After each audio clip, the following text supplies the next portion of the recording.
Selamat pagi dan selamat datang. Saya sampaikan kepada Bapak Muhammad Iftitah Sulaiman Suryanagara, Menteri Transmigrasi Republik Indonesia. Selamat datang Bapak di Bakom RI. Selamat datang juga kepada Bapak Fatpah Depi, Deputi 1 Badan Komunikasi Pemerintah.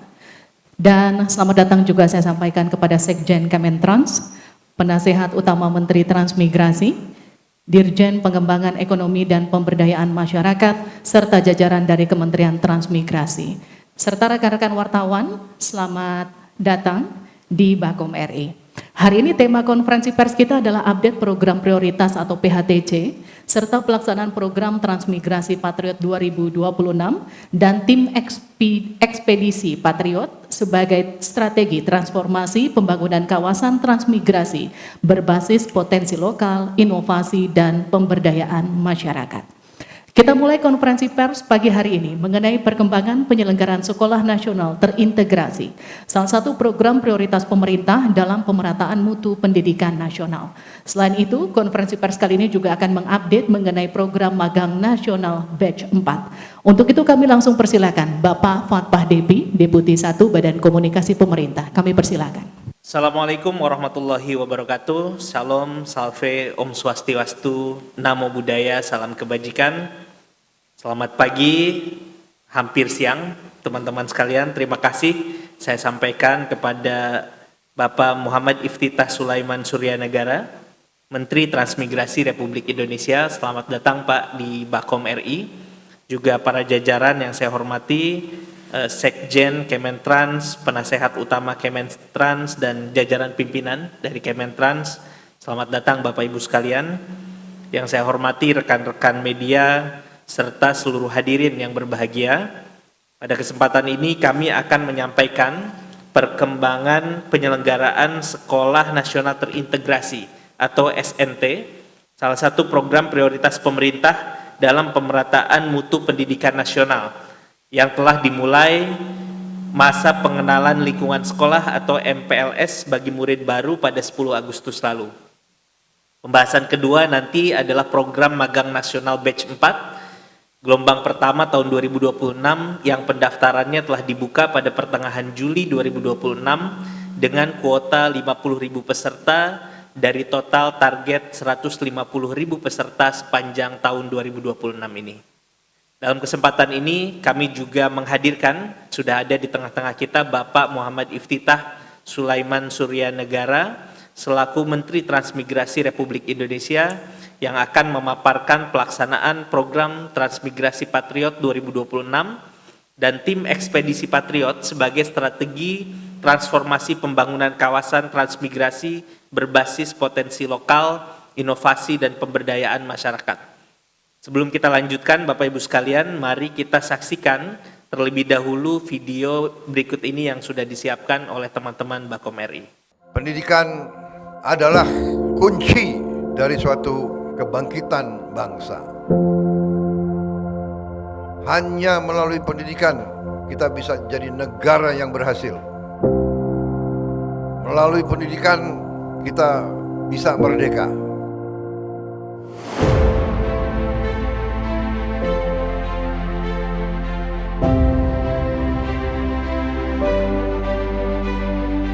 Kualitas pendidikan kita harus kita perbaiki. Harus kita perbaiki. Kita akan bikin ratusan sekolah baru, ribuan sekolah terintegrasi. Perbaiki, semua pendidikan kita perbaiki. Ya.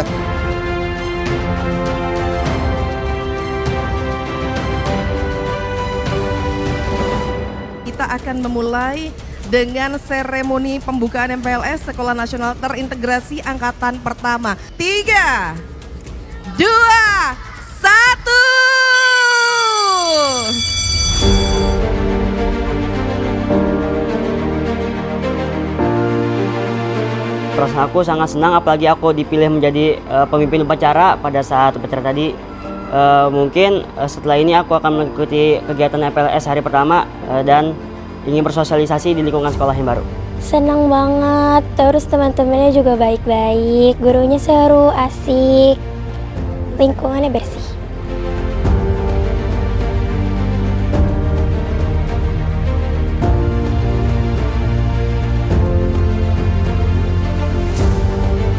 standing right here is so unbelievable. It's my dream to stand here in SNT wearing SNT uniform. This is so unbelievable. I'm so happy. Terima kasih untuk SNT. Baik Bapak Ibu sekalian, tadi kita bisa lihat semangat dan juga visi yang dituangkan dalam video tersebut. Bapak Ibu sekalian, rekan-rekan media, Sekolah Nasional Terintegrasi atau SNT adalah sekolah negeri yang mengintegrasikan jenjang SMP dan SMA dalam satu tata kelola dan ekosistem pembelajaran yang berkesinambungan. SNT menumbuh kembangkan potensi setiap anak agar berakar pada nilai-nilai Indonesia dan kearifan lokal, sekaligus berwawasan global. Pembelajaran didukung fasilitas modern tanpa asrama dan seluruh biaya penyelenggaraan pendidikan ditanggung negara.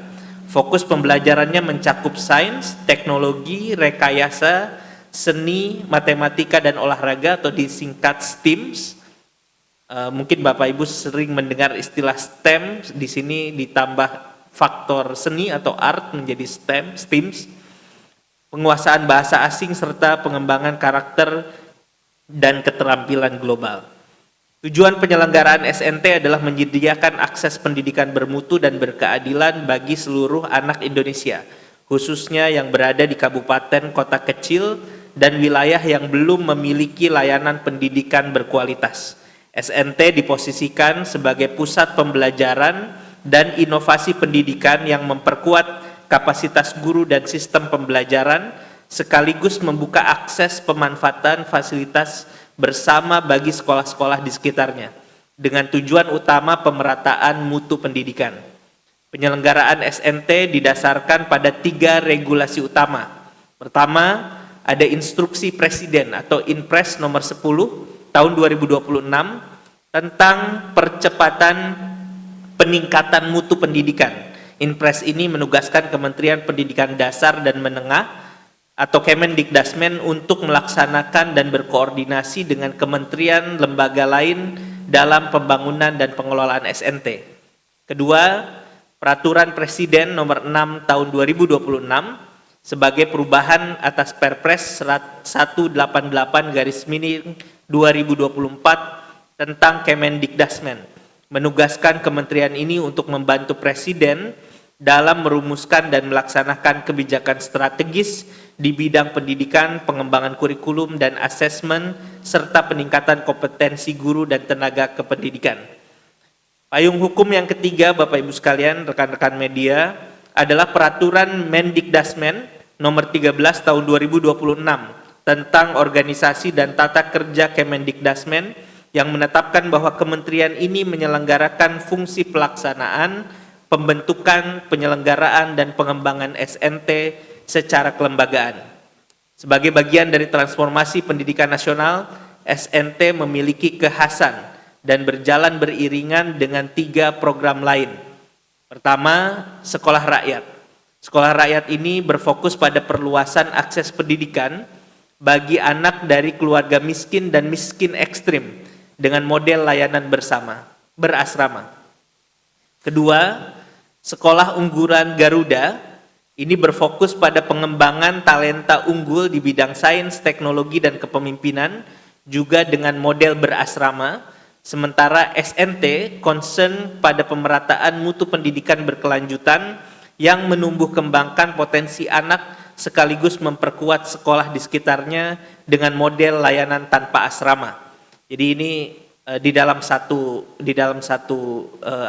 bidang yang sama. Adapun yang ketiga yaitu revitalisasi sekolah, berfokus pada renovasi pembangunan agar peserta didik dapat belajar dengan aman dan nyaman. Khusus untuk SNT, penyelenggaraan tahun ajaran 2026-2027 telah dimulai melalui rangkaian sistem penerimaan murid baru atau SPMB. Pengumuman dan sosialisasi sudah berlangsung 21 sampai 24 Juli lalu, pendaftaran 21 sampai 27 Juli, proses seleksi 27 sampai 31 Juli, pengumuman hasil pada tanggal 3 Agustus, daftar ulang 4 sampai 7 Agustus, dan masa pengenalan lingkungan sekolah atau MPLS bagi murid baru dimulai 10 Agustus kemarin. Bapak Ibu sekalian, selanjutnya kita akan membahas mengenai capaian dan target pembangunan. Penyelenggaraan SNT dilatar belakangi oleh rendah dan timpangnya capaian mutu pendidikan nasional. Berdasarkan data Kemendikdasmen, yaitu data pokok pendidikan atau Dapodik per 30 Juni 2025 dan rapor pendidikan 2025, hanya 4% atau 263 dari 7.288 kecamatan di Indonesia yang memiliki SMP dan SMA dengan capaian baik, yakni sekolah yang terakreditasi A dengan persentase murid di atas ambang minimum 90% serta skor literasi dan numerasi di atas 75. Sebaran sekolah bermutu ini pun masih terkonsentrasi di Pulau Jawa. Sementara Papua baru memiliki 4 sekolah bermutu yang tersebar di 3 kecamatan. Atas dasar kesenjangan tersebut, pemerintah menyiapkan 37 lokasi SNT pada tahun 2026 dengan 17 lokasi mulai beroperasi pada tahun ajaran 2026-2027 dan 20 lokasi lainnya masih dalam tahap pembangunan.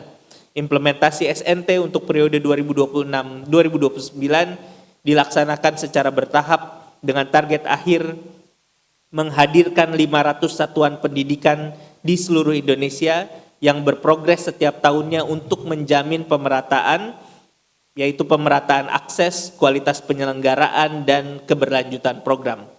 Ke-17 lokasi yang beroperasi tahun ini tersebar di kota Subulu Salam Aceh, Kabupaten Tebo Jambi, Kabupaten Tanjung Jabung Timur Jambi, Kabupaten Bogor Jawa Barat, Kabupaten Cianjur Jawa Barat, Kabupaten Banyumas Jawa Tengah, Kabupaten Jepara Jawa Tengah, Ibu Kota Nusantara di Kalimantan Timur IKN, Kabupaten Tarakan Kalimantan Utara, Kabupaten Goa Sulawesi Selatan, Kabupaten Donggala Sulawesi Tengah, Kabupaten Buton Tengah Sulawesi Tenggara, Kabupaten Bone Bolango Gorontalo, Kabupaten Kupang Nusa Tenggara Timur, Kabupaten Bolaang Mongondo Sulawesi Utara, Kabupaten Minahasa Utara Sulawesi Utara, dan Kabupaten Tidore Kepulauan di Maluku Utara.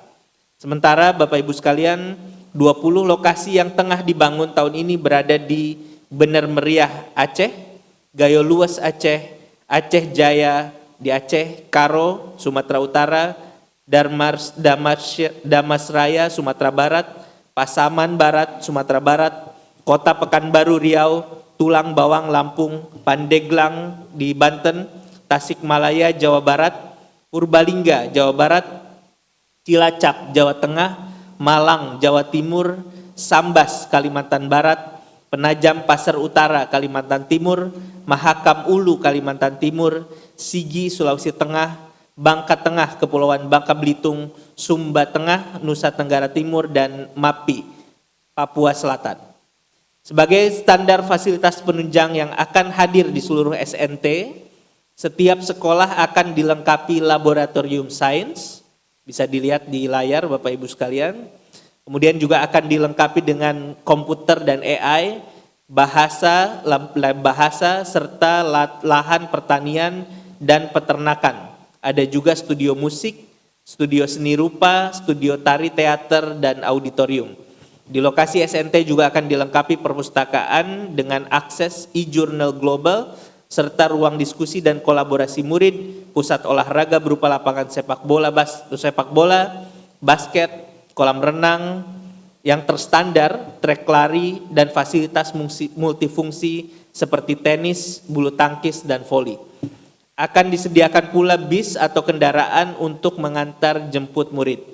Sebagai gambaran kesiapan fasilitas fisik yang sudah terrealisasi, SNT di kawasan Ibu Kota Nusantara atau IKN telah memiliki gedung SD, SMP, dan SMA yang berdiri di atas lahan seluas total sekitar 15.100 meter persegi dengan status tanah hak pengelolaan otoritas IKN atau HPLO IKN yang jelas dan bebas sengketa. Kondisi lapangan per 18 April 2026 menunjukkan ketiga gedung telah dilengkapi ruang-ruang fungsional yang siap pakai, ruang kelas, laboratorium sains, bahasa, kimia, dan komputer, ruang kepala sekolah, ruang guru, ruang tata usaha, ruang perpustakaan, ruang rapat, ruang UKS, ruang bimbingan konseling, aula, musola, toilet, serta lapangan olahraga. Untuk jenjang SMP dan SMA, gedung ini juga dilengkapi ruang OSIS, gedung olahraga, ruang kesenian, serta ruang koperasi.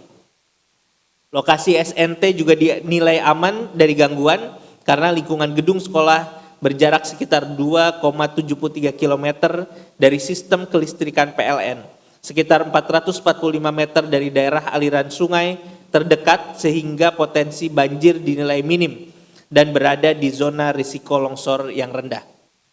Bapak Ibu sekalian, selanjutnya kita akan membahas atau melaporkan kepada teman-teman di sini, insan pers dan masyarakat Indonesia mengenai daya tampung dan dampak SNT. SNT membuka penerimaan untuk calon murid kelas 7 SMP dan kelas 10 SMA. Daya tampung setiap jenjang terdiri atas 2 rombongan belajar atau 2 kelas dengan masing-masing rombongan belajar berisi 20 murid sehingga total 80 calon murid diterima di setiap lokasi SNT pada tahun pertama penyelenggaraan.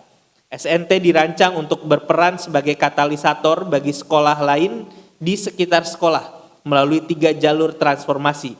Pertama, transformasi infrastruktur, di mana fasilitas lengkap seperti laboratorium, perpustakaan, dan pusat olahraga berstandar internasional mendukung pembelajaran kelas dunia. Kedua, transformasi sumber daya manusia, di mana guru yang profesional dan kompeten menjadi garda terdepan pembelajaran sekaligus pelatih dan sumber pengimbasan bagi guru-guru di sekolah sekitar.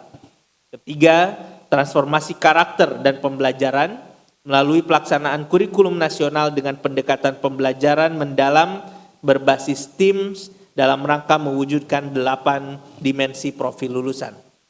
Program SNT diproyeksikan memberikan dampak signifikan terhadap pemerataan mutu pendidikan nasional sehingga hingga tahun 2029 program ini ditargetkan menghasilkan lebih dari 167.000 lulusan berkualitas yang siap memenuhi kebutuhan nasional maupun global. Secara keseluruhan, potensi siswa yang akan terlayani mencakup lebih dari 500.000 anak di 38 provinsi dan 514 kabupaten kota. Kehadiran SNT juga diproyeksikan memberi pengayaan kompetensi bagi lebih dari 83.000 guru di sekolah sekitar melalui program pengimbasan praktek baik dan pemanfaatan fasilitas bersama. Bapak Ibu sekalian, rekan-rekan media, selanjutnya kita akan membahas tenaga pendamping pembelajaran. Tenaga pendamping pembelajaran atau TPP SNT diseleksi berdasarkan 5 aspek utama. Kompetensi bidang studi, 1, 2 kemampuan pedagogis, 3 penguasaan teknologi pembelajaran, 4 komitmen mengembangkan potensi murid, dan kelima kemampuan komunikasi. Setelah terpilih, guru memperoleh pengembangan profesional secara berkelanjutan melalui Teaching and Learning Center. Hingga saat ini sebanyak 17 kepala sekolah dan 204 TPP telah direkrut dan tersebar di 17 lokasi operasional tahun ajaran 2026-2027 di 11 provinsi. Kebutuhan TPP ditetapkan sebanyak 12 formasi untuk setiap satuan pendidikan SNT, meliputi TPP bidang pendidikan jasmani, olahraga dan kesehatan, bimbingan dan konseling, pendidikan Pancasila, bahasa Indonesia, matematika, IPA, IPS, bahasa Inggris, seni budaya dan prakarya, teknologi informasi dan komunikasi, pendidikan agama Islam, serta pendidikan agama lainnya. Pemenuhan kepala sekolah dan tenaga pendamping pembelajaran untuk 20 lokasi SNT lainnya yang masih dalam tahap pembangunan ditargetkan rampung hingga akhir 2026. Bapak Ibu rekan-rekan media sekalian, berikutnya kurikulum dan jalur SPMB. Kurikulum SNT dirancang dalam 3 lapis. Pertama adalah kurikulum nasional sebagai fondasi yang menetapkan standar, arah, dan capaian pembelajaran nasional sebagai dasar penyelenggaraan pembelajaran mendalam. Lapis kedua adalah kurikulum kekhasan sekolah sebagai penguat yang membentuk karakter, visi, dan program unggulan sesuai kebutuhan murid dan sekolah yang mencakup kepemimpinan, bahasa asing, digitalisasi pembelajaran, dan pengembangan talenta. Lapis ketiga adalah kurikulum berbasis konteks lokal sebagai pengaya yang menjadikan potensi daerah, kearifan lokal, dan budaya sebagai sumber belajar yang bermakna. Ketiga lapis ini, Bapak Ibu sekalian, dijalankan dengan pendekatan STEAM yang mencakup sains untuk memahami fenomena dan hubungan sebab akibat, teknologi untuk penguasaan alat dan pemanfaatan data digital, engineering untuk merancang dan menguji solusi, arts untuk kreativitas dan komunikasi publik, mathematics untuk penalaran dan pengambilan keputusan berbasis data, serta sports untuk kesehatan, kerja tim, dan disiplin. Dari sisi penerimaan murid, persyaratan umum mencakup status warga negara Indonesia yang dibuktikan dengan kartu keluarga atau kartu identitas anak, domisili di kabupaten kota lokasi SNT dengan sekitar 5% kuota disediakan bagi calon murid dari luar wilayah tersebut, batas usia maksimal 15 tahun untuk jenjang SMP dan 21 tahun untuk SMA per 1 Juli 2026, serta kelengkapan dokumen berupa NISN, ijazah atau surat keterangan lulus atau SKL, rapor 5 semester dengan rata-rata minimal 80, dan sertifikat tes kemampuan akademik atau TKA. Persyaratan khusus mencakup prestasi akademik atau non-akademik bidang STEAM yang tercatat dalam SIMT, prestasi kepemimpinan sebagai ketua atau pengurus organisasi kesiswaan maupun kepanduan, minimal tingkat kabupaten kota atau bukti afirmasi ekonomi melalui PIP, PKH, KKS, DTKS, PPKE maupun program sejenis. Penerimaan murid dilakukan melalui 2 jalur, yakni jalur akademik.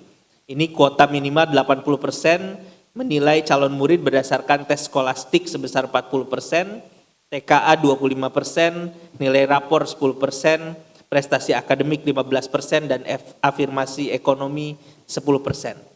Kemudian yang kedua, jalur non-akademik dengan kuota 20% ditujukan bagi calon murid berprestasi di bidang olahraga, seni, organisasi, kesiswaan, dan kepanduan dengan komposisi penilaian tes bakat skolastik 25%, nilai TKA 25%, nilai rapor 10%, prestasi non-akademik 30%, dan afirmasi ekonomi 10%. Calon murid berprestasi dari luar kota kabupaten lokasi SNT dapat diterima maksimal 5% dari daya tampung yang tersedia. Nah, Bapak Ibu sekalian, berikutnya adalah testimoni atau bagaimana tanggapan dari para peserta atau dari para penerima manfaat dari program SNT ini. Kehadiran SNT dirasakan langsung manfaatnya oleh siswa dan orang tua yang menjadi bagian dari program ini. Ini bisa dilihat di layar, ada saudari atau anak kita Nadine Az-Zuhroh F, siswa SNT 7 Bogor, mengaku senang dengan kelengkapan fasilitas serta sarana dan prasarana yang tersedia di sekolahnya. Menurut Nadine, lingkungan belajar yang baik turut membuatnya merasa nyaman menjalani aktivitas belajarnya di sekolah. Ia berharap dapat terus berkembang selama menempuh pendidikan di SNT dan bertekad untuk terus menjadi pribadi yang lebih baik dari waktu ke waktu. Dan yang kedua ini ada Fatih Arkanu Amin, siswa SNT 7 Bogor, menyampaikan hal senada. Ia mengaku semakin termotivasi untuk belajar sejak bersekolah di SNT dibandingkan sebelumnya. Fatih juga kini lebih rajin dan bersemangat dalam menjalani proses belajar mengajar. Ia juga berharap bisa lebih berprestasi dan mengembangkan berbagai talenta yang dimilikinya serta menjadi kebanggaan bagi kedua orang tuanya. Sementara itu, ini ada testimoni yang ketiga, itu ada Irfan, orang tua siswa. Jadi Pak Irfan ini merupakan orang tua siswa SNT 7 Bogor, menilai SNT memberikan banyak manfaat bagi perkembangan anaknya. Ia menyebut program ini menambah pengalaman dan ilmu pengetahuan anaknya sekaligus membuka peluang karir yang lebih baik ke depannya. Pak Irfan turut menyoroti lingkungan SNT yang diisi oleh siswa-siswa berprestasi dari berbagai daerah, mulai dari peringkat teratas hingga siswa dengan capaian luar biasa yang lain. Hal ini menurut Pak Irfan menciptakan suasana persaingan yang sehat dan memacu semangat belajar anak. Menurut Pak Irfan, kondisi ini turut mendorong anaknya untuk terus mengembangkan bakat dan kemampuan secara lebih profesional, sekaligus menumbuhkan rasa optimisme terhadap masa depan pendidikan anaknya di SNT. Nah, Bapak Ibu sekalian, itu tadi laporan atau update PHTC, dalam hal ini Sekolah Nasional Terintegrasi atau SNT. Bagian berikutnya tidak terlalu panjang, itu kami akan melaporkan mengenai program magang nasional. Bapak Ibu sekalian, rekan-rekan media, program magang nasional merupakan salah satu program strategis pemerintah dalam mengatasi tantangan pasar kerja yang kian kompleks. Melalui program ini, pemerintah menciptakan kesempatan kerja bagi lulusan baru atau fresh graduate perguruan tinggi, memberikan pengalaman kerja nyata bagi peserta, sekaligus menyediakan sumber daya manusia atau SDM berkualitas dan siap kerja bagi perusahaan swasta maupun kementerian lembaga. Program Magang Nasional Angkatan 1 dimulai pada tahun 2025, kini program tersebut dilanjutkan melalui Magang Nasional Angkatan 2 tahun 2026 dengan sejumlah penyempurnaan, antara lain perluasan sasaran peserta hingga mencakup lulusan pendidikan profesi, serta penguatan integrasi sistem digital melalui program Magang Hub dan Sertif Hub. Pelaksanaan Magang Nasional Angkatan 2 tahun 2026 merupakan bagian dari 8 paket kebijakan stimulus ekonomi pemerintah yang bertujuan menjaga stabilitas dan momentum pertumbuhan ekonomi nasional. Untuk mendukung program ini, pemerintah mengalokasikan anggaran sebesar 4,14 triliun rupiah.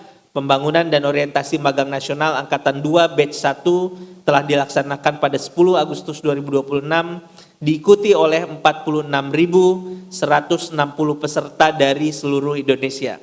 Para peserta akan menjalani pemagangan selama 6 bulan di berbagai perusahaan swasta maupun kementerian lembaga. Bapak Ibu sekalian, ini menunjukkan antusiasme publik atau para fresh graduate terhadap program yang dirancang oleh pemerintah dalam rangka memberikan akses kepada talenta-talenta muda yang punya pengalaman di dunia kerja. Kedua, teknis pelaksanaan, rekan-rekan media, rangkaian program Magang Nasional Angkatan 2 Batch 1 telah dimulai sejak Juni 2026 melalui 3 tahap utama: pendaftaran penyelenggara magang, pendaftaran peserta, serta proses rekrutmen dan penetapan akhir. Pemerintah membuka registrasi bagi perusahaan swasta dan unit kerja kementerian lembaga pada 29 Juni hingga 15 Juli 2026. Dari proses tersebut, tercatat ada 3.672 penyelenggara magang yang berpartisipasi, terdiri dari 1.830 perusahaan dan 1.841 unit kementerian lembaga. Dari seluruh penyelenggara tersebut tersedia 28.455 posisi pemagangan dengan total 54.304 kuota peserta, terdiri dari 31.251 kuota di perusahaan dan 23.053 kuota di kementerian lembaga. Angka partisipasi ini menunjukkan komitmen kuat dari dunia usaha dan instansi pemerintah untuk membuka kesempatan kerja dan pengalaman profesional bagi lulusan perguruan tinggi. Adapun pendaftaran bagi peserta Magang Nasional Angkatan 2 Batch 1 dibuka pada 15 hingga 28 Juli 2026. Menurut data Kemenaker per 10 Agustus 2026, prosesnya berjalan melalui 6 tahap sebagai berikut. 1. Tahap pertama, pendaftaran sebanyak 732.483 orang mendaftar sebagai calon peserta magang, memperebutkan 54.304 kuota yang tersedia. Verifikasi kelayakan tahap kedua, dari jumlah tersebut 244.982 orang dinyatakan layak untuk melanjutkan ke proses berikutnya.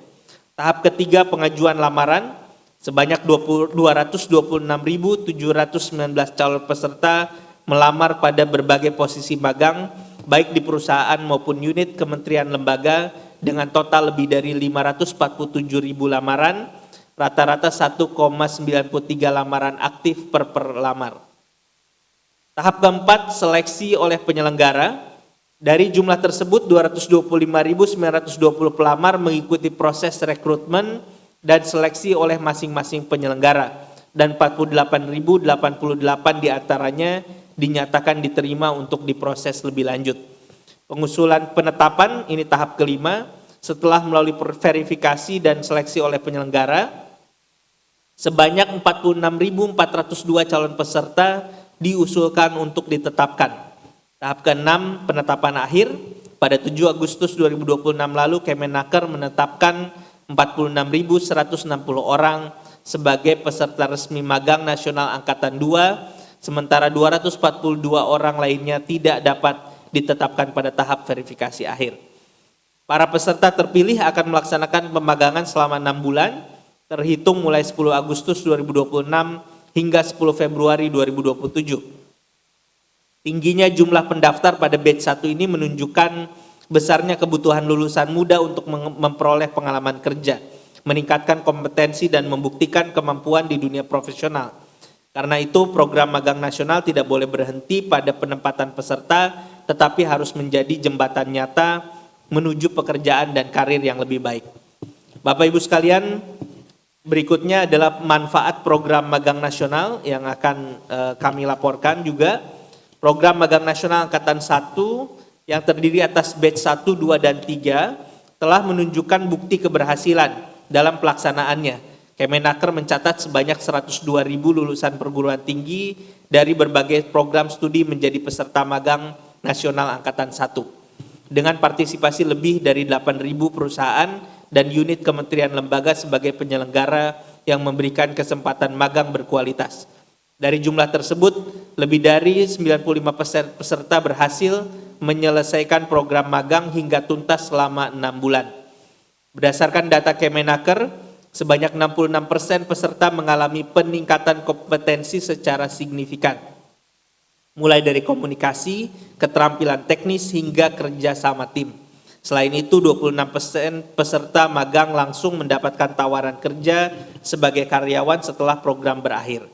Pada program magang Angkatan 1, 3 sektor tertinggi yang merekrut peserta magang adalah sektor keuangan sebanyak 2.868 peserta, perdagangan besar 2.196 peserta, dan industri pengolahan 2.022 peserta. Kini magang nasional Angkatan 2, pemerintah menargetkan total 150.000 peserta sepanjang 2026. Selama 6 bulan menjalani magang, seluruh peserta akan mendapatkan uang saku setara upah minimum kota kabupaten tempat magang. Selain itu, peserta juga memperoleh jaminan sosial ketenagakerjaan berupa jaminan kecelakaan kerja dan jaminan kematian, pendampingan oleh mentor profesional dari perusahaan atau instansi magang, sertifikat pemagangan, serta sertifikasi dari Badan Nasional Sertifikasi Profesi atau BNSP secara gratis. Pemerintah juga menyiapkan dukungan operasional penyelenggaraan program melalui sistem magang hub Kementerian Ketenagakerjaan. Bapak Ibu sekalian, berikut saya sampaikan beberapa testimoni dari program magang nasional yang terbukti atau diakui oleh para peserta memberikan dampak nyata kepada mereka dalam peningkatan kapasitasnya di dunia profesional. Pertama ada Hilmi Saputra yang lolos seleksi program magang nasional untuk proses administrasi di BNI. Selama menjalani magang, ia mendapatkan bimbingan dan mentor dan belajar banyak hal, baik dari sisi hard skill maupun soft skill. Pengalamannya bekerja di BNI turut meningkatkan kemampuannya dalam berkomunikasi dan bekerja sama dalam tim. Ia juga mengaku menjadi lebih tanggap dalam mengambil keputusan dan menyelesaikan masalah karena kerap berhadapan langsung dengan nasabah. Uang saku yang ia peroleh selama magang pun ditabung sedikit demi sedikit untuk kebutuhan pribadinya. Hilmi mengaku bersyukur dapat mengikuti program magang nasional yang diinisiasi Presiden Prabowo Subianto. Selain Hilmi, ada juga Muhammad Rifki Rahmatullah yang mengikuti program magang nasional di Pusat Pembelajaran dan Strategi Kebijakan Manajemen Pemerintah Lembaga Administrasi Negara atau Pusjar SKMP LAN. Rifki lulusan terbaik atau lulusan teknik sipil ditempatkan di bagian layanan perencanaan arsitektur bangunan instansi pemerintah. Selama magang ia diberi kesempatan oleh unit tempatnya bekerja untuk terjun langsung ke lapangan dan terlibat dalam berbagai kegiatan nyata mulai dari menilai kerusakan bangunan hingga mengevaluasi fasilitas. Rifki juga mendapat tugas mendesain gambar, membantu perencanaan anggaran biaya pemeliharaan, serta menyusun dokumen rencana kerja dan syarat-syaratnya. Ia turut mendapatkan dukungan dan bimbingan dari mentor yang profesional selama menjalani program. Kedua kisah peserta magang nasional ini menjadi bukti nyata bahwa melalui program yang tepat sasaran, para lulusan perguruan tinggi dapat memperoleh akses kerja yang layak di perusahaan maupun unit kementerian lembaga negara. Selain mendapatkan uang saku yang memadai, mereka juga memperoleh pengalaman kerja yang tak ternilai sehingga membuka peluang karir yang cemerlang di masa depan. Bapak Ibu sekalian, demikian dua laporan dari program pemerintah atau PHTC yang dapat kami laporkan. Sekolah Nasional Terintegrasi sekali lagi merupakan salah satu program prioritas pemerintah dalam mengatasi kesenjangan mutu pendidikan antar wilayah. Sementara itu program magang nasional Angkatan 2 yang telah resmi memulai pemagangan batch 1 pada 10 Agustus 2026 dengan 46.160 peserta terpilih dari lebih dari 732.000 pendaftar. Ini menunjukkan bahwa kedua program ini merupakan komitmen pemerintah dalam memperkuat kualitas sumber daya manusia Indonesia baik melalui pemerataan akses pendidikan bermutu maupun penyediaan pengalaman kerja nyata bagi lulusan muda menuju dunia profesional. Sebagai penutup, Bapak Ibu sekalian, Pak Menteri Transmigrasi izin di bulan kemerdekaan ini merupakan perhatian dan juga saya kira ajakan dari kita semua kepada seluruh rakyat Indonesia. Di bulan kemerdekaan ini mari kita bersama-sama memeriahkan rangkaian peringatan hari ulang tahun kemerdekaan hari ulang tahun ke-81 kemerdekaan Republik Indonesia. Jadi Bapak Ibu sekalian, momentum kemerdekaan bukan hanya tentang mengenang perjuangan para pendahulu, tetapi juga kesempatan untuk merayakan kebersamaan, memperkuat persaudaraan dan menumbuhkan semangat gotong royong. Peringatan kemerdekaan akan semakin bermakna ketika dirayakan bersama dari masyarakat, oleh masyarakat, dan untuk masyarakat melalui berbagai kegiatan di lingkungan masing-masing. Pemerintah sendiri memiliki agenda di bulan kemerdekaan ini, sudah bisa kita ikuti, diantaranya nanti juga akan ada upacara detik-detik proklamasi kemerdekaan Republik Indonesia, kemudian nanti akan diselenggarakan berbagai kegiatan yang melibatkan masyarakat secara umum, ada pesta rakyat di beberapa daerah untuk menggerakkan UMKM dan memberikan kebahagiaan kepada rakyat, dan juga di Jakarta akan digelar Merdeka Run atau event lari yang bernuansa kemerdekaan. Tema dari HUT ke-81 RI ini adalah berdaulat, adil, dan makmur. Mudah-mudahan ini menjadi energi untuk menatap masa depan dan menjadi modal kita untuk terus memupuk optimisme serta merayakan suasana bulan kemerdekaan ini dengan penuh keceriaan dan kegembiraan. Sekecil apapun partisipasi kita, ketika dilakukan bersama akan menjadi bagian dari energi besar untuk membangun Indonesia yang semakin berdaulat, adil, dan makmur. Kita Indonesia melangkah dengan harapan. Bapak Ibu sekalian, demikian yang bisa kami laporkan dari dua PHTC tadi dan juga ajakan untuk sama-sama memeriahkan HUT ke-81 Republik Indonesia. Atas perhatian dan rekan-rekan media kami ucapkan terima kasih. Wassalamualaikum warahmatullahi wabarakatuh. Shalom, salve, Om Santi Santi Om, Namo Buddhaya, salam kebajikan. Waalaikumsalam warahmatullahi wabarakatuh. Terima kasih Bapak Deputi 1. Bapak Ibu, seperti yang tadi disampaikan oleh Bapak Deputi 1 Bakom tadi, ada 17 sekolah nasional terintegrasi yang telah beroperasi, di mana 20 lainnya sedang dalam tahap pembangunan dengan target sebanyak 500 satuan pendidikan hingga tahun 2029. Program ini ditargetkan menghasilkan lebih dari 167.000 lulusan berkualitas dan menjangkau lebih dari 500.000 siswa di 38 provinsi. Sementara itu program magang nasional Angkatan 2 juga sudah dimulai dengan 46.160 peserta yang terpilih dari 732.000 peserta yang mendaftar. Kedua program ini menunjukkan komitmen pemerintah dalam memperkuat kualitas sumber daya manusia Indonesia, baik melalui pemerataan akses pendidikan bermutu maupun penyediaan pengalaman kerja yang nyata.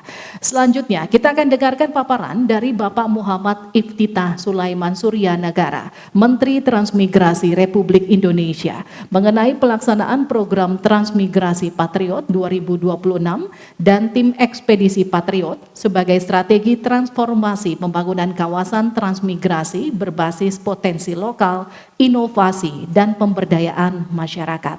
Kepada Bapak Menteri Transmigrasi kami persilakan. Terima kasih. Bismillahirrahmanirrahim. Assalamualaikum warahmatullahi wabarakatuh. Selamat siang, salam sejahtera untuk kita semua. Salam, Om Swastiastu, Namo Buddhaya, salam kebajikan. Yang saya hormati Deputi Bidang Strategi dan Sistem Komunikasi, Bapak Fad Pahdepi, Bakom Pemerintah. Saya di sini membawa Pak Sekjen Kementerian Transmigrasi, Pak Edi Gunawan, Penasihat Utama, Pak Ismail Zulkarnain, Ibu Dirjen Pengembangan Ekonomi Masyarakat Transmigrasi, Bu Lina, kemudian 3 staf khusus dan tenaga ahli. Yang saya hormati juga para tenaga ahli di lingkungan Bakom Pemerintah Republik Indonesia dan rekan-rekan media. Saya punya 14 slide. Saya run terus saja, saya justru berharap mungkin nanti dari rekan-rekan wartawan, kalau misalkan ada yang mau bertanya saya persilahkan, terutama dari Ibu Okta itu yang baru menikah bulan lalu ya, selamat menempuh hidup yang baru. Baik, Bapak Ibu sekalian, hari ini kami ingin menyampaikan satu langkah transformasi transmigrasi. Kalau tadi sudah disampaikan oleh Pak Deputi ya terkait dengan bagaimana concern Bapak Presiden masalah peningkatan sumber daya manusia, maka saya selaku pembantu Presiden juga sangat concern dengan bagaimana pemanfaatan sumber daya manusia itu sendiri, utamanya dalam melakukan pemerataan pembangunan di seluruh wilayah Indonesia. Ada 3 tujuan transmigrasi sesuai dengan pasal 3 Undang-Undang Nomor 15 Tahun 97 yang disempurnakan oleh Undang-Undang Nomor 29 Tahun 2009. Pertama adalah peningkatan kesejahteraan masyarakat, kemudian yang kedua adalah pemerataan pembangunan, kemudian yang ketiga itu adalah persatuan dan kesatuan nasional. Itu adalah tujuan transmigrasi. Dalam konteks itu, maka saya sering mengikuti sidang kabinet paripurna, Bapak Presiden selalu meng-highlight masalah mengapa masih banyak sekali kemiskinan di negara yang kaya raya ini. Kemudian yang kedua, itu adalah banyaknya ketimpangan. Kalaupun pertumbuhan ekonomi naik, tapi yang kaya makin kaya, yang miskin makin miskin. Nah ini yang menjadi concern beliau dan selalu membuat beliau terjaga dari tidurnya. Maka Kementerian Transmigrasi mencoba untuk melakukan sebuah kajian yang cukup mendalam bagaimana kami melakukan transformasi transmigrasi sebagaimana juga menjadi tema besar dari transformasi Indonesia yang digagas oleh Bapak Presiden, bahwa hari ini transmigrasi bukan hanya sekedar perpindahan penduduk, tapi transmigrasi adalah membangun satu kawasan terintegrasi. Jadi kalau kita melihat definisi kawasan transmigrasi sesuai dengan undang-undang, itu adalah satu satuan permukiman tempat tinggal beserta tempat usahanya. Jadi bukan lagi seperti dulu hanya membangun rumah begitu, kemudian berbagi-bagi tanah. Maka strateginya pun kita ubah, yang tadinya dulu memindahkan semut, sekarang adalah mencetak gulanya. Jadi ada gula, ada semut. Jadi bangun ekonominya, manusia akan datang secara sukarela dan mandiri. Oleh karena itu, dalam konteks pemikiran ini, kita juga berpikir, coba masuk ke slide kedua, kita juga melihat banyak sekali paradoks yang ada di tanah air saat ini. Tadi saya sampaikan negaranya kaya tapi rakyatnya miskin. Bahkan saya juga mendapat informasi yang mungkin ini kita perlu konfirmasi kebenarannya, tapi dari salah satu sumber mengatakan, contoh saja produksi emas. Indonesia itu per tahunnya sekitar 100 ton. Produksi emasnya. Dari produksi emas itu kita mendapatkan pemasukan sekitar 18 sampai 23 triliun rupiah. Persoalannya adalah ada produksi emas ilegal. Itu jumlahnya 110 ton per tahun. Ya, ini juga mungkin kita perlu cek dan klarifikasi bersama. Tapi kalau kita lihat di media pun juga ada pemberitaannya, misalkan contoh di Nabire saja, ada tambang ilegal yang ditemukan per tahunnya dia omset 1,45 triliun rupiah. Jadi lebih banyak lagi aset di tanah air ini yang tidak termaksimalkan karena kita berpikir ketidakhadiran sumber daya manusia unggul. Oleh karena itu, maka kami bekerja sama dengan 10 perguruan tinggi mencoba untuk menghadirkan sumber daya manusia unggul tadi, utamanya sesuai dengan tusi kami di Kementerian Transmigrasi, menempatkan mereka di kawasan-kawasan transmigrasi. Sebetulnya kawasan transmigrasi itu berkembang ya, termasuk pemanfaatan bonus demografi ini. Ini juga salah satu paradoks. Tadi sudah ada upaya dari pemerintah juga dengan adanya program magang nasional. Lanjut. Nah, ini adalah salah satu transformasi yang sedang kita lakukan dari pola lama. Pola lama itu tadi hanya membangun tempat tinggal dan kemudian bagi-bagi lahan. Sekarang menjadi pembangunan kawasan yang terintegrasi, utamanya kawasan ekonomi. Lanjut.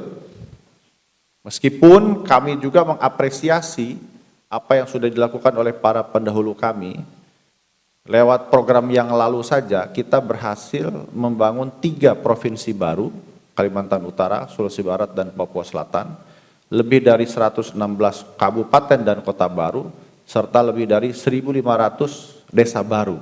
Itu terbentuk karena adanya transmigrasi. Nah, kalau dulu fokusnya kepada kuantitas, kita sekarang fokusnya kepada kualitas. Saya ulangi, kalau dulu kuantitas, sekarang kita fokusnya kepada kualitas. Tolong jangan berpikir bahwa transmigrasi hanya pertanian saja, tidak. Kami juga melihat bahwa kami sekarang ini mengelola 3,1 juta HPL transmigrasi.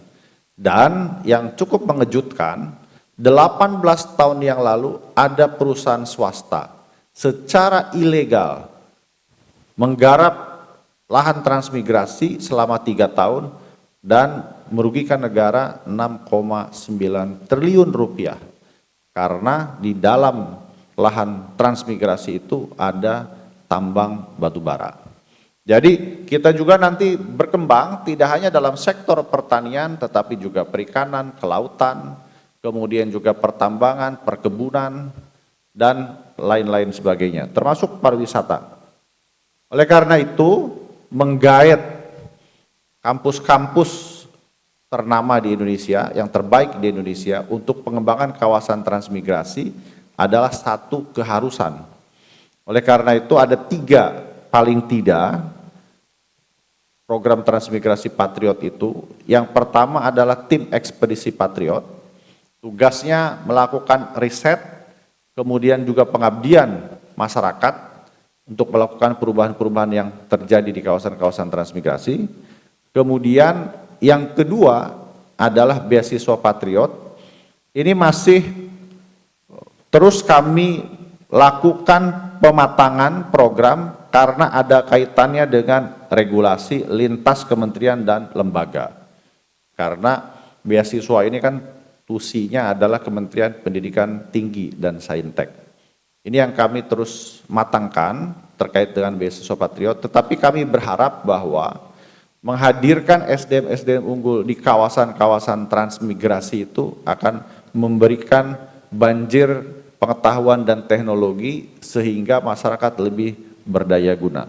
Kami juga menyadari bahwa tidak ada pembangunan di tanah air ini yang one size fits all. Jadi semuanya disamaratakan. Tapi sistemnya tailor-made. Dilihat dulu potensinya seperti apa, tidak bisa misalkan di dalam satu kawasan itu dipukul rata seluruh Indonesia isinya sama. Padi-padi begitu. Terus kemudian tanam kopi-kopi begitu. Tanam sawit semua. Jadi kita sesuaikan dengan satu adalah lahannya itu sendiri, cuaca, medan, suhu, ya. Kemudian juga dengan sosiologinya, masyarakatnya itu juga seperti apa. Jadi betul-betul kita lakukan satu pemetaan potensi ekonomi yang cukup komprehensif. Kemudian yang terakhir adalah Center of Excellence Patriot. Kita ingin kelak para patriot ini itu memiliki satu semacam dapur SDM unggul. Sehingga ketika misalkan nanti ada penugasan-penugasan dari negara yang dibutuhkan, kita sudah punya datanya, sudah punya bank datanya. Kami juga tahun lalu memberangkatkan 2.000 peneliti ke 154 kawasan transmigrasi, kemudian tahun ini 1.476 para peneliti ke seluruh kawasan transmigrasi, tetapi ketika ada penugasan-penugasan, misalkan tahun ini ada puluhan orang yang diberangkatkan ke Tiongkok untuk mempelajari bagaimana memberantas atau membasmi kemiskinan di Tiongkok. Ya, itu kita berangkatkan juga para alumni dari tim ekspedisi Patriot 2025. Lanjut. Nah, tetapi yang penting bagi kami adalah meskipun tim ekspedisi Patriot bertugas selama 4 bulan, tapi mereka kalau tahun yang lalu adalah fokusnya kepada riset dan pemetaan potensi ekonomi, maka tahun ini fokusnya ada 5 misi. Pertama, melanjutkan pemetaan masalah dan potensi. Kedua, menghadirkan solusi berbasis keilmuan. Ketiga, menerapkan teknologi tepat guna. Keempat, meningkatkan produktivitas dan nilai tambah. Kemudian yang kelima, membuka akses pasar, mitra usaha, dan investasi. Jadi betul-betul bagaimana menghadirkan ilmu dan pengetahuan di kawasan-kawasan transmigrasi. Lanjut. Pada prinsipnya mereka bukan hanya sekedar berangkat, saya sudah wanti-wanti kepada mereka. Yang paling penting adalah seberapa besar dampak yang dihasilkan. Ini juga selaras dengan kampanye yang digaungkan oleh Kementerian Dikti Saintek terkait dengan kampus berdampak.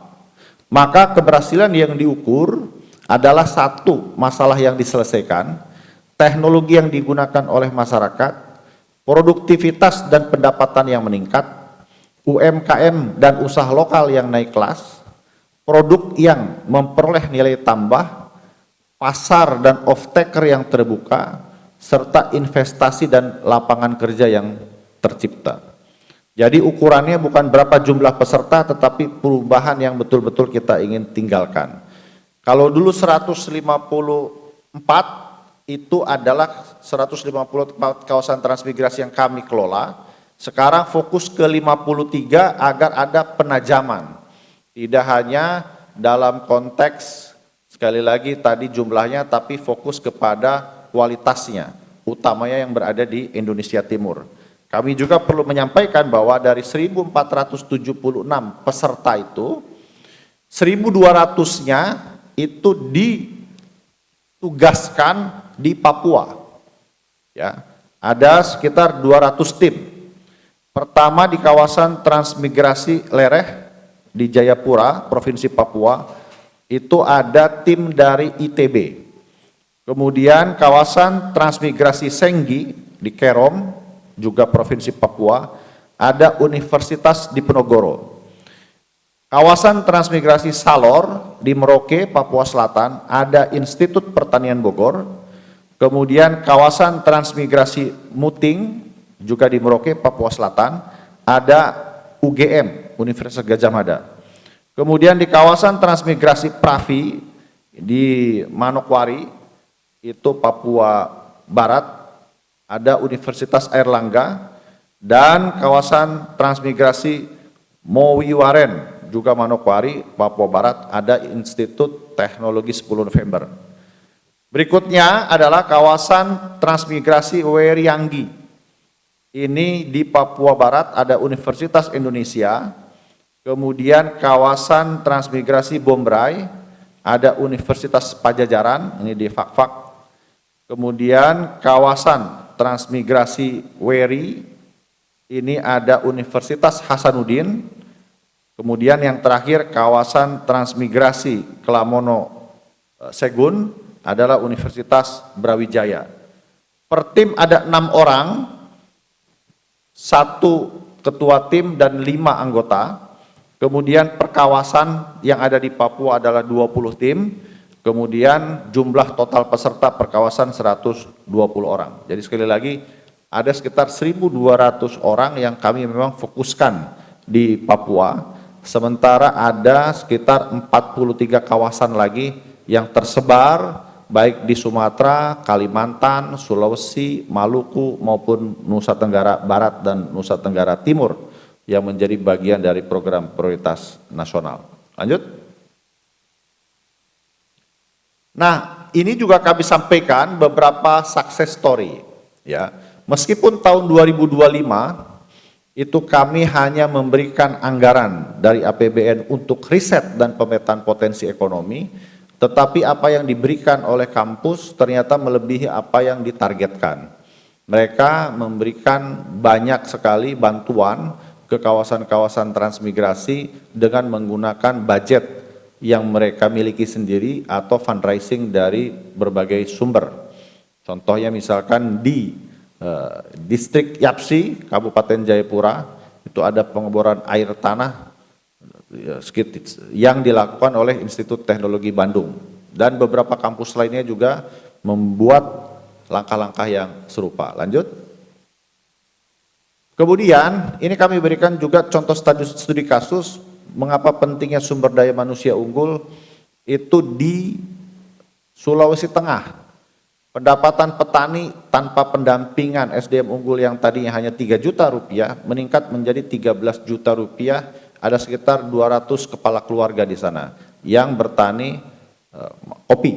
Ya, lanjut. Kemudian juga kami juga sekarang membuka akses pasar. Contohnya Sulawesi Tengah itu sangat terkenal Kabupaten Parigi Motong itu dengan durian yang tadinya mereka banjir durian pada saat masa panen. Harga satu butirnya sekitar 5.000 sampai dengan 6.000. Setelah kami buka akses pasar ke Tiongkok, sekarang kami ekspor durian dan meningkat harga di petani 5 sampai dengan 6 kali lipat. Jadi kalau bicara kesejahteraan, kembali lagi tadi di harga petani saja sudah terasa peningkatannya 5 sampai dengan 6 kali lipat. Lanjut. Kemudian juga ini ada satu pola yang kami kembangkan, utamanya di Batam, Rempang, dan Galang. Bagaimana dulu, ya kita bandingkan ya, luas Singapura dengan luas Batam itu hampir kurang lebih sama. Sekarang penduduk di Singapura ada sekitar 6 juta jiwa. Sekitar 3 juta jiwanya, 3 sampai 3,5 adalah penduduk asli dan 2,5 jutanya itu adalah pendatang. Sementara di Batam, Rempang, dan Galang itu sekarang penduduknya sekitar 1,3 juta jiwa. Jadi masih ada ruang untuk masuknya penduduk masuk ke Batam, Rempang, Galang, tetapi kita berharap nanti tidak menimbulkan masalah. Oleh karena itu tata ruangnya dan sebagainya betul-betul harus dilakukan sedemikian rupa. Makanya kami bekerja sama dengan pemerintah Kota Batam dan BP Batam. Bagaimana mengembangkan lahan di Batam, Rempang, dan Galang, utamanya nomor satu itu didapatkan satu kemanfaatan untuk masyarakat lokalnya terlebih dahulu, baru untuk para pendatang. Nah ini juga yang tadinya tahun 2023 ada konflik sosial di sana, sehingga investasi mundur, ya. Kemudian kami tawarkan dengan konsep transmigrasi lokal, mereka sebagian besar dari mereka sudah mulai pindah ke lokasi yang baru. Inilah yang terus kemudian membuat situasi di Rempang juga menjadi lebih kondusif sehingga investasi juga mengalir lebih banyak lagi. Namun ada satu pelajaran juga, jika dilakukan sinergi dan kolaborasi, kita sebetulnya bisa juga melakukan sinergi dan kolaborasi itu bukan hanya dalam konteks pembangunannya, tetapi keterpaduan anggaran. Kami kalau misalkan hanya ingin membangun satu satuan permukiman terintegrasi dengan biaya sendiri, itu bisa habis sampai dengan 490 miliar rupiah. Tetapi karena kita kolaborasi dengan Kementerian PU, BP Batam, Kementerian Kelautan dan Perikanan, kemudian Kementerian ATR BPN, maka anggaran yang dikeluarkan oleh Kementerian Transmigrasi hanya sekitar 25%-nya saja. Sehingga anggaran yang bisa kita lakukan satu efisiensi di satu kawasan bisa kita alihkan ke Indonesia Timur yang bisa lebih memiliki manfaat yang lebih besar lagi. Demikian kira-kira sebagian besar yang dapat kami sampaikan pada kesempatan kali ini terkait dengan Transmigrasi Patriot. Kalau ada pertanyaan lain dengan senang hati saya persilakan. Terima kasih Pak Deputi. Terima kasih Bapak Menteri. Tadi ada sejumlah hal yang juga bagus sekali untuk di-highlight oleh rekan-rekan media, bahwa transmigrasi yang sekarang ini bukan seperti transmigrasi zaman dulu ketika kita memindahkan manusia ke dalam satu lingkungan baru. Transmigrasi yang sekarang adalah menumbuhkan satu kehidupan, menciptakan satu ekosistem ekonomi yang baru di sana dengan transfer ilmu yang dilakukan oleh peserta Transmigrasi Patriot yang dilakukan selama kurang lebih 4 bulan di satu tempat, kemudian mengedukasi warganya, menumbuhkan ekonomi di sana, dan diharapkan nanti masyarakat akan datang sendirinya ke sana. Itu dia salah satu hal yang membedakan transmigrasi yang sekarang dengan transmigrasi yang dulu. Dan selanjutnya kita akan membuka pertanyaan dari rekan-rekan media. Kami persilahkan untuk angkat tangan. Rekan-rekan media silahkan. Silahkan langsung disampaikan pertanyaannya, tolong sampaikan nama dan medianya. Selamat siang. Selamat siang juga Pak Deputi 1 Bakom RI. Selamat siang Bapak Ibu Mas Mbak semua. Saya Okta dari Kompas TV. Sebetulnya saya just to make it clear, tadi kan sebelum Pak Menteri menjelaskan soal program Patriot ini, sebelum dijelaskan soal SNT. Nah ini apakah ada nantinya akan jadi korelasi gitu Pak ke depannya dari program Patriot ini, akan misalnya tadi soal pengembangan sumber daya manusia, apakah nanti akan mengajar di SNT atau seperti apa? Itu saja Pak, terima kasih. Baik, terima kasih Mbak Okta. Saya juga mengucapkan selamat tadi yang sudah diucapkan oleh Pak Menteri.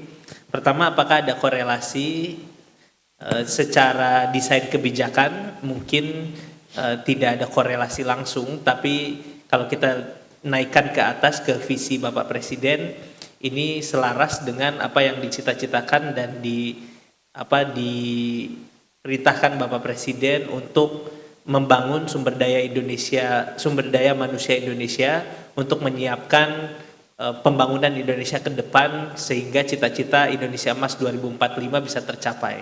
Ini kan dalam rangka membenahi atau juga memperbaiki cara berinvestasi kepada sumber daya manusia.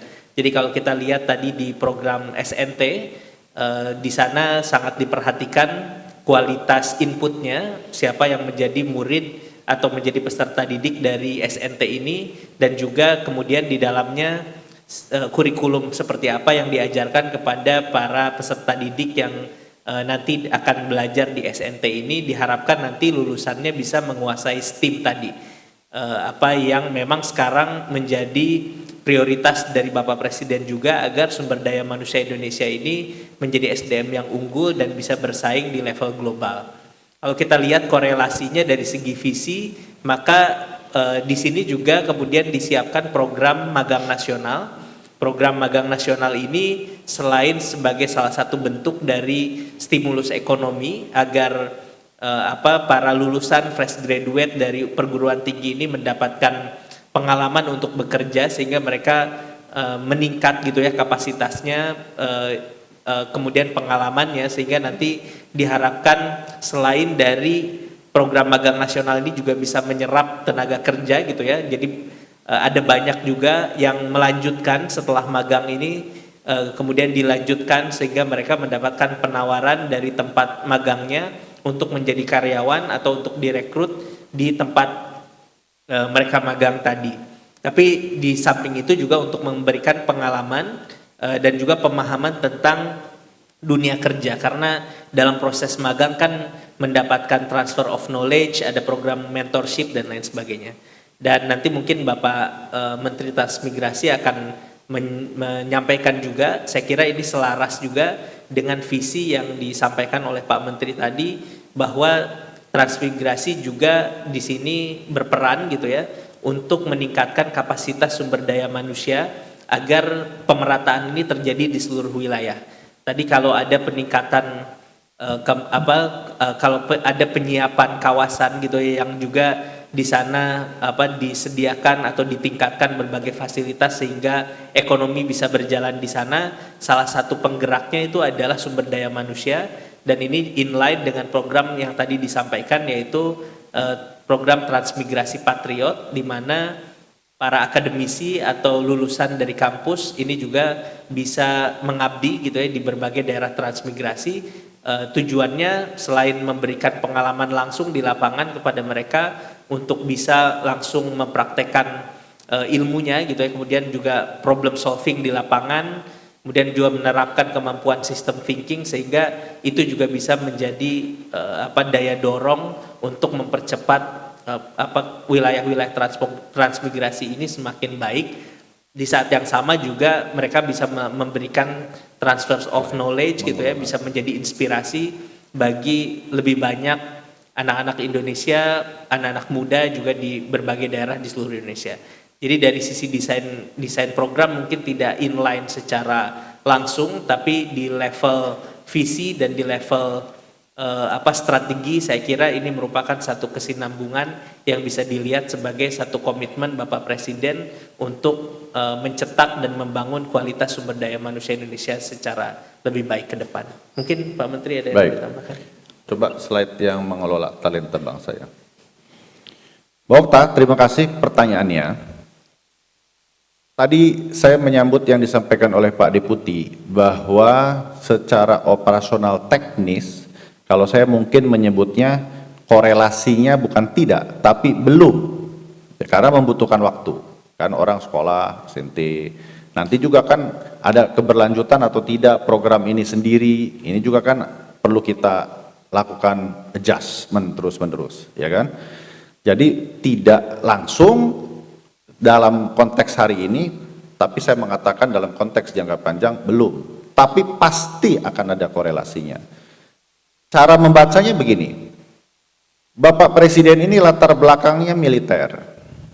Nah, karena latar belakang militer, orang militer itu sangat yakin sekali dengan prinsip the man behind the gun. Jadi yang paling hebat itu sebetulnya bukan senjatanya, tapi orang yang mengendalikan senjatanya itu. Ya, jadi kalau bahasa kasarnya itu sehebat-hebatnya itu Ferrari, kalau misalkan yang nyetirnya itu, ya kan, kayak model saya lah begitu, mungkin nggak sehebat kalau Schumacher yang membawanya gitu. Jadi karena yakin sekali dengan potensi manusianya yang menentukan keberhasilan pertempuran, maka beliau sangat concern dengan peningkatan sumber daya manusia. Dan sumber daya manusia unggul ini pun juga tidak sebatas hanya sekedar ya IQ-nya, kemudian juga misalkan kecerdasan intelektualnya semata-mata, tetapi juga integritasnya, karakternya, ini juga yang menjadi concern beliau. Makanya kenapa kalau kita lihat program-program beliau berasrama, karena betul-betul ingin membentuk satu ekosistem orang-orang yang unggul, yang baik. Yang jangan sampai nanti pulang dari sekolah bergaul lagi dengan yang tidak baik, dia hilang semua tuh yang dipelajarin di sekolah. Jadi konsepnya demikian. Jadi konsep pengembangan sumber daya manusianya itu seperti itu. Nah, kami di Kementerian Transmigrasi mencoba untuk berpikir dan menelaah 4 studi kasus pengelolaan talenta bangsa. Lanjut. Yang pertama adalah brain drain. Ini dilakukan oleh Jepang. Bagaimana mereka fokus membangun pusat-pusat riset dan percaya dengan kekuatannya sendiri. Ya, percaya dengan kekuatannya sendiri. Itu sekitar 80% peraih Nobel dari Jepang itu lulusan dalam negeri, bukan lulusan luar negeri. Lanjut. Kemudian yang kedua adalah brain gain. Ini contohnya Australia dan Amerika. Mereka itu tanahnya kan luas-luas, Australia luas, Amerika luas, penduduknya kurang. Mereka membuka, siapapun boleh masuk ke Amerika. Dream comes true, ya kan? Make it happen. Itulah slogan-slogan yang disampaikan oleh bangsa Amerika dan terus kemudian mereka mendapatkan keuntungan dengan adanya para pendatang itu dari Eropa. Baik Inggris maupun negara-negara lain. Prancis misalkan yang datang ke Amerika maupun ke Australia. Lanjut. Yang ketiga adalah brain circulation. Ini contohnya adalah Tiongkok. Tiongkok itu sejak 1978 mengirim hampir 9 juta mahasiswa belajar di Amerika Serikat dan Eropa. Kemudian setelah itu mereka pulang balik ke tanah airnya, kemudian melakukan satu proses namanya industrialisasi, menyediakan lebih banyak lapangan kerja.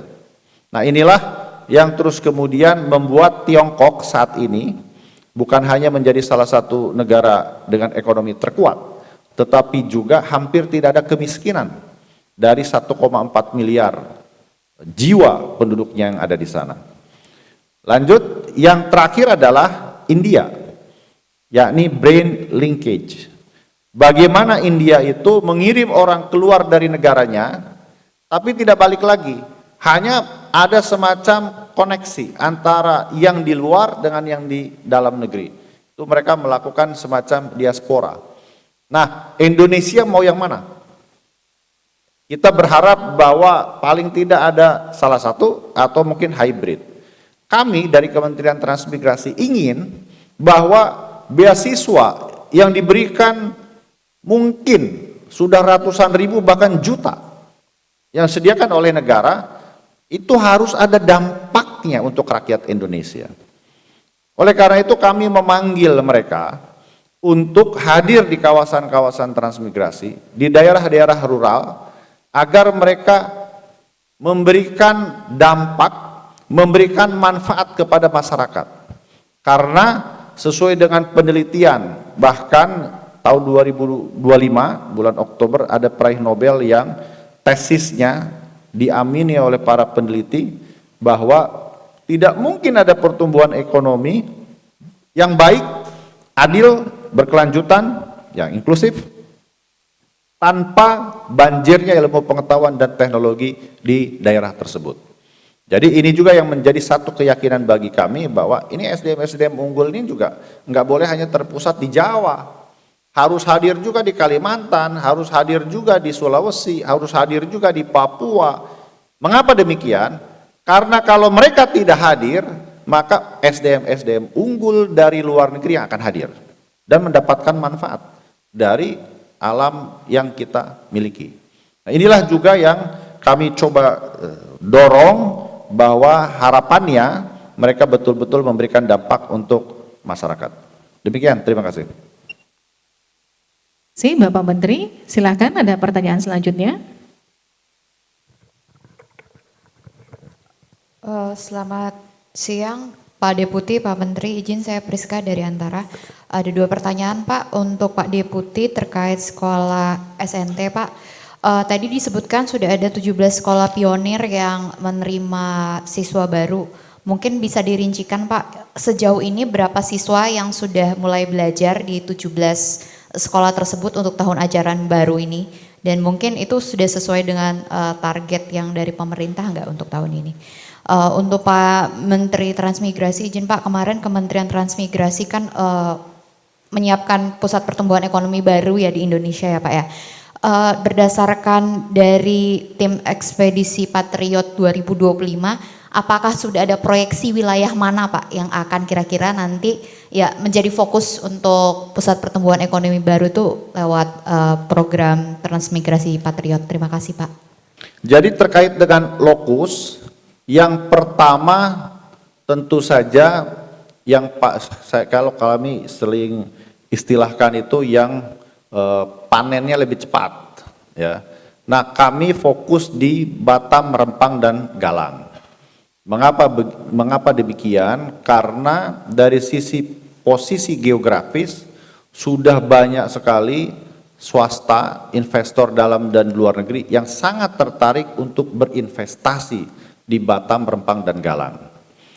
Persoalannya sekarang adalah bagaimana agar investasi yang masuk ke Batam, Rempang dan Galang itu juga ikut memberikan kesejahteraan bagi masyarakat lokal setempat.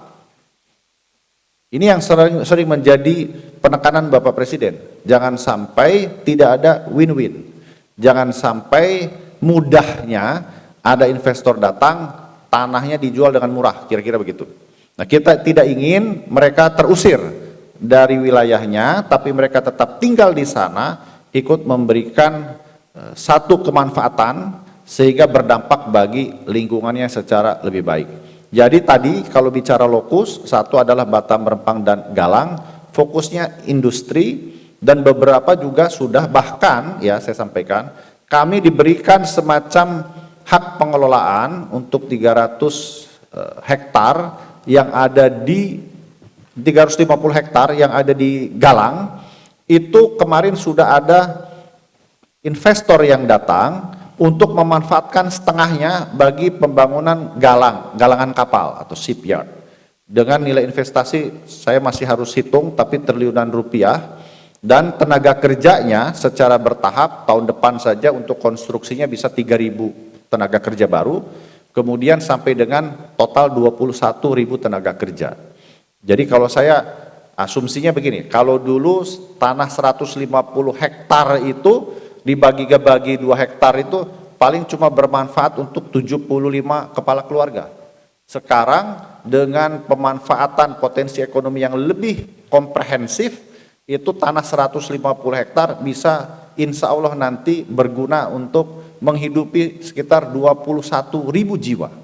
Nah, inilah juga yang saya sampaikan tadi, sekarang kita fokusnya kepada quality over quantity gitu. Kemudian juga yang kedua, yang sekarang kami coba sedang telaah juga adalah logam tanah jarang yang ada di Mamuju, Sulawesi Barat. Sekarang Perminas, saya kemarin dari Sulawesi bertemu dengan salah satu direktur Perminas, perusahaan mineral nasional, itu juga sedang melakukan pendalaman untuk eksplorasi logam tanah jarang di Sulawesi Barat. Nah, saya bermohon kepada Kepala BIM, ya Pak Brian, juga menyampaikan, Pak, nanti kalau sudah ada eksplorasi secara menyeluruh di kawasan transmigrasi, di Mamuju, di Kaluku ya, Mamuju, Kabupaten Mamuju, tolong kita bangun satu pembangunan ekonomi yang juga terintegrasi. Yang saya maksud adalah, contohnya di Maluku Utara. Maluku Utara tahun 2025, pertumbuhan ekonominya 4 kali lipat dari target Bapak Presiden. 32%, tetapi angka kemiskinannya masih cukup tetap tinggi, kemudian juga tingkat penganggurannya juga masih terbuka. Mengapa demikian? Karena pertumbuhan ekonomi yang tinggi itu di generate oleh investasi yang besar, produktivitas yang besar, tetapi tidak didukung oleh komponen-komponen lainnya. misalkan penyediaan lapangan kerja, bagian dari hilirisasi dan sebagainya.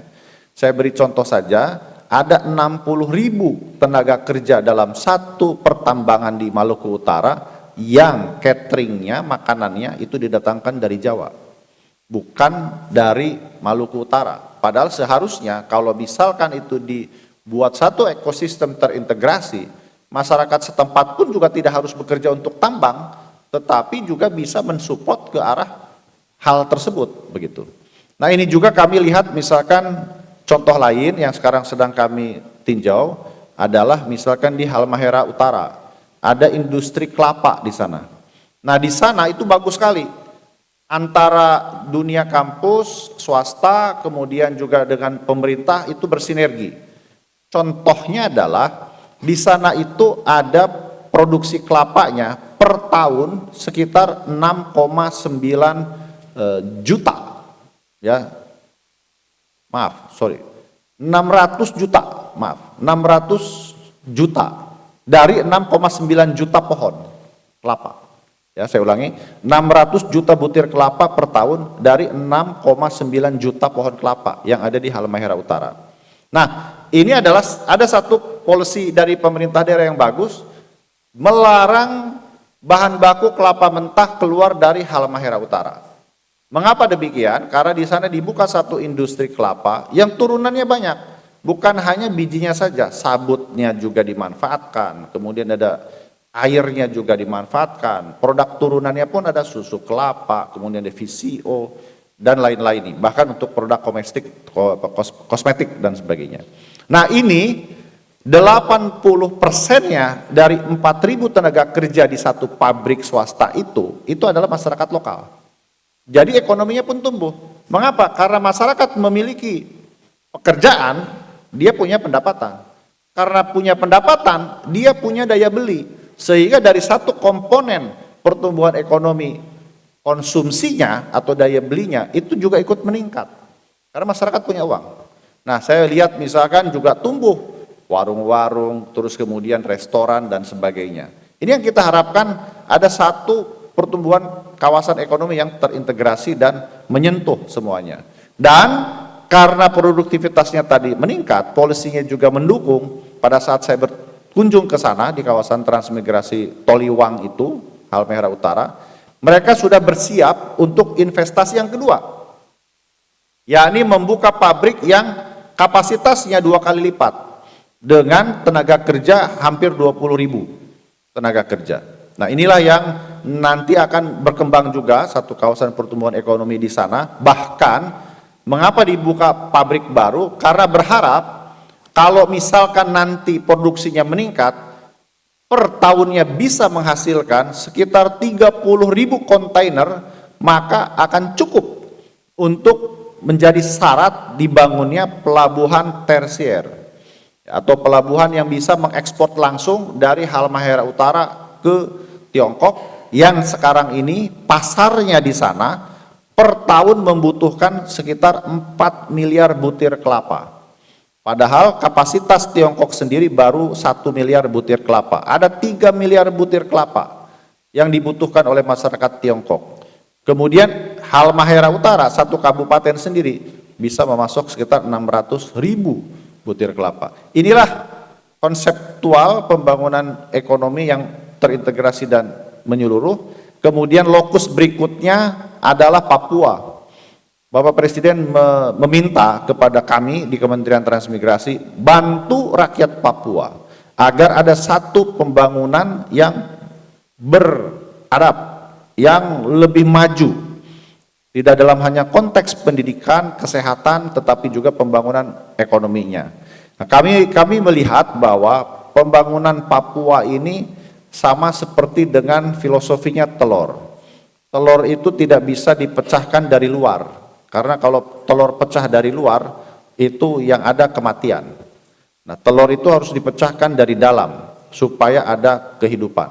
Nah, oleh karena itu kami menurunkan sekarang ini 1.200 peneliti ke Papua itu, dalam rangka mempersiapkan terlebih dahulu adalah masyarakat lokal yang setempat, supaya mereka memiliki satu kepercayaan diri untuk mengelola lahannya secara baik dan maksimal. Saya melihat di Sorong Selatan itu ada pabrik sagu yang tahun 2017 diresmikan oleh Presiden Jokowi, kemudian setahun setelah itu mangkrak. Mengapa? Karena masyarakatnya belum cukup siap. Jadi kadang-kadang kita melakukan pembangunan itu bagus di atas kertas, tapi tidak sustain. Nah, sustainability ini menjadi sangat penting bagi kita, dan kalau mau sustain, itu harus ada SDM unggulnya. Saya ingin meng-highlight satu saja Pak Deputi. Saya ditanya oleh para patriot, ya, oleh para guru besar dari kampus-kampus ternama itu, Pak, ini gimana keberlanjutan program Patriot kalau misalkan nanti dihentikan? Kalau karena anggaran lah, karena apapun itu alasannya. Misalkan presidennya berganti, karena disampaikan bahwa ini program bagus. Ini testimoni dari kampus-kampus, bukan dari saya. Bisa ditanya langsung ke 10 kampus perguruan tinggi yang ikut bergabung. Ya, boleh ditanyakan kepada mereka. Mereka mengatakan ini program bagus, Pak. Karena kami sendiri sering mendapat tuduhan kami ini kampus ini seperti Menara Gading. Ya, yang hanya mencetak sarjana dan ijazah, tapi dampaknya ke masyarakat kurang. Nah, ini program bagus sekali. Nanti kalau misalkan presidennya ganti bagaimana? Saya sampaikan begini, kalau masyarakat melihat ini program bagus, sekali-kali turunlah demo di depan istana, minta program yang bagus itu. Jadi kalau demo jangan hanya program yang ditolak atau tidak bagus, sekali-kali turunlah ke depan istana, demo, supaya program itu tetap berlanjut. Bahkan saya katakan, itulah mengapa program transmigrasi Patriot itu figur yang kita tonjolkan Bapak Presiden. Ya.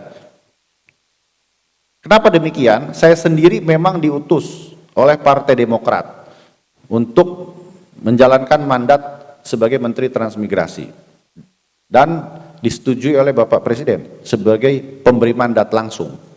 Tapi kami atau saya sendiri tidak pernah mendapat arahan dari Ketua Umum Partai Demokrat agar fokusnya elektoral. Tidak.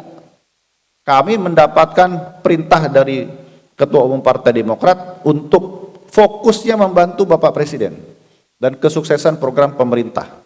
Jadi saya sampaikan, bahkan kalau dari sisi saya pribadi, kalau misalkan program ini memang bagus, terus kemudian berdampak elektoral, tidak peduli siapapun menterinya, program ini harus berjalan. Ya, tidak peduli siapapun presidennya, program ini juga harus berjalan. Demikian, terima kasih Pak. Baik, terima kasih Pak Menteri. Tadi kita sudah mendengarkan bersama visi yang jauh, jangka panjang yang disampaikan oleh Pak Menteri, dan ini selaras dengan visi Bapak Presiden untuk menciptakan atau mencetak manusia Indonesia unggul yang agar kita siap nanti ketika menghadapi Indonesia Emas 2045, kita sudah setara atau bisa bersaing dengan negara maju. Pertama, saya ingin menjawab dulu pertanyaan dari Mbak Priska tadi dari Antara. Sekarang saat ini sudah ada 17 lokasi SNT yang sudah beroperasi. Tadi lokasi-lokasinya sudah saya sebutkan, dari Aceh sampai Maluku Utara, ada juga di Jawa Barat, Jawa Tengah, dan lain sebagainya. Nah, berapa jumlah siswanya? Saat ini karena baru dibuka dan baru masa pembelajaran, masa pengenalan lingkungan sekolah, artinya baru pertama ada angkatan pertama untuk SNT ini, tadi sudah disebutkan untuk jenjang SMP ada 20 orang dan 2 kelas, kemudian juga untuk jenjang SMA 20 orang, sehingga jumlahnya dari total 17 SNT yang sekarang beroperasi itu sekarang ada sekitar 1.360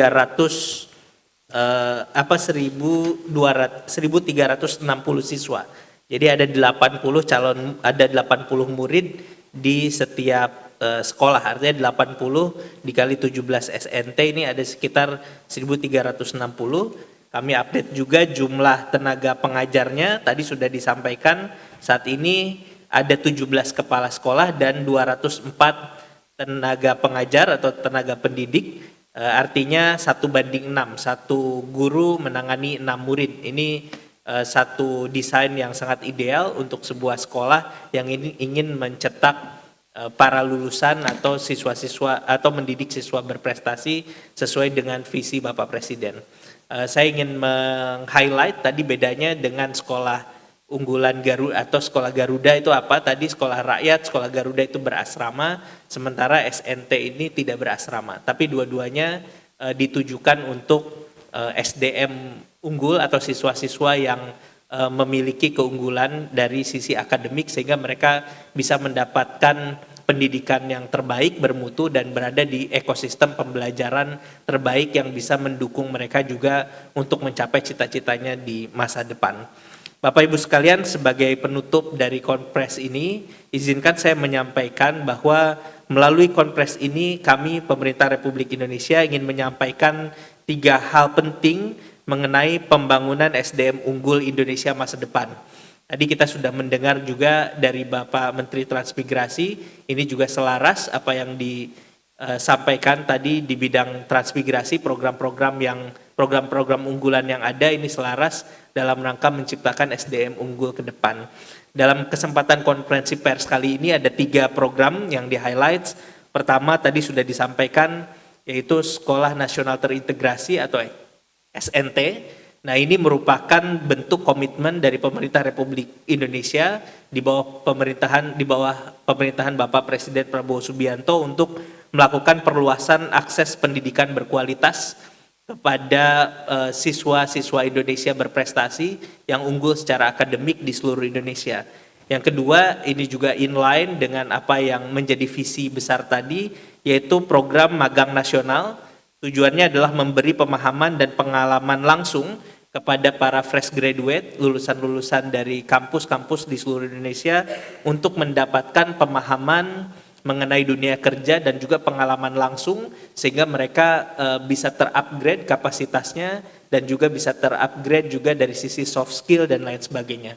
Dan tadi disampaikan juga oleh Bapak Menteri Transmigrasi, hal yang juga tidak kalah penting dan punya dimensi untuk membangun kualitas sumber daya manusia Indonesia, yaitu perluasan dan fasilitasi akses implementasi pendidikan untuk pemerataan dan kemajuan bangsa, dalam hal ini yang dibawahi oleh Kementerian Transmigrasi di berbagai program, diantaranya tadi ada Transmigrasi Patriot yang secara langsung juga memberikan pengalaman dan juga pemahaman lapangan kepada insan-insan akademik, lulusan-lulusan kampus terbaik di Indonesia, supaya mereka juga bisa berbuat yang terbaik untuk bangsa dan negara.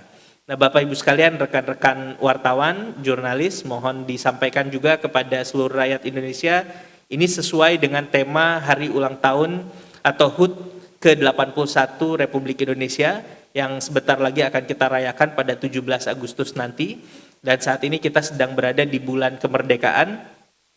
Tema HUT ke-81 RI ini adalah berdaulat, adil, dan makmur. Dari yang tadi sudah disampaikan, baik update atau progres mengenai SNT, magang nasional, dan juga program-program unggulan di Kementerian Transmigrasi, ini menunjukkan bahwa keinginan untuk menciptakan atau mewujudkan kedaulatan ini tercermin atau terimplementasi dalam program-program nyata pemerintah. Jadi kedaulatan ini sesuatu yang ingin diwujudkan oleh Bapak Presiden. Yang kedua adalah Indonesia yang adil.